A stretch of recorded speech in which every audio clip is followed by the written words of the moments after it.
This audio bite is about preparing for English exams.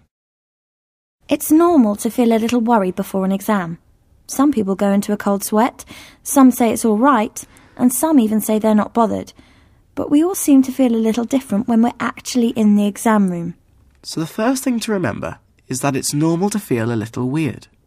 And if you prepare for the experience, the easier it is. You could think of it as some sort of test, like a football match, and so prepare like professional footballers. They don't just start the game cold. They sort out everything they need days beforehand. It's all laid out, and they have spares of everything. So you could make a list of everything you need, such as blue and black pens, a ruler, a pencil, and a rubber, even bus money. And they'll study the other team for hours on end, watching videos and even going to other matches. So listen to all the audio clips, go through old English exams and questions, and look in revision books or on internet sites, like GCSE Bite Size. These will show you exactly what you're up against. Then professional footballers get to the ground early, so make sure you plan your route and you've got lots of time. This is one of the days when you cannot be late. And they'll walk round the pitch. Some will go round several times. But why? Many players want to get a feel of the place. They'll be imagining themselves playing and imagining themselves doing really well. And you should do the same before the day of the exam. The exam will probably be somewhere you know well, like the school hall or a gym. But when it's set up for an exam, it will look very different. There'll be rows and rows of desks, and it'll feel very different to normal. So try to go in the room beforehand, when it's been set up for the exam. It might be locked or out of bounds, so ask your teacher to take you round.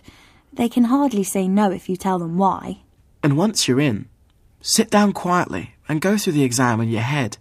For example, you know you'll have a question on writing to inform, explain, or describe. So imagine a question in front of you. A question that you can do really well. So when you leave the room, you know exactly how it feels. You can do this, and you can do it well. It might feel a bit silly, but it seems to work for lots of people, and many professional footballers spend time imagining taking penalties, or corners, or scoring goals. There's even a simple trick that might work with you too. You have to think of a time when you felt great. You did something really good, and everyone knew how good you were.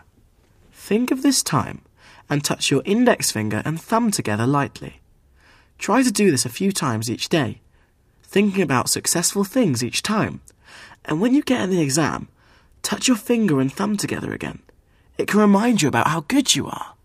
So try to prepare for the exam. Don't worry about it. Do something about it instead. Look through old questions. Visit the room a few days beforehand. Imagine being successful. Sort out exactly what you need for the exam day. Go early. And keep positive. Think about good things.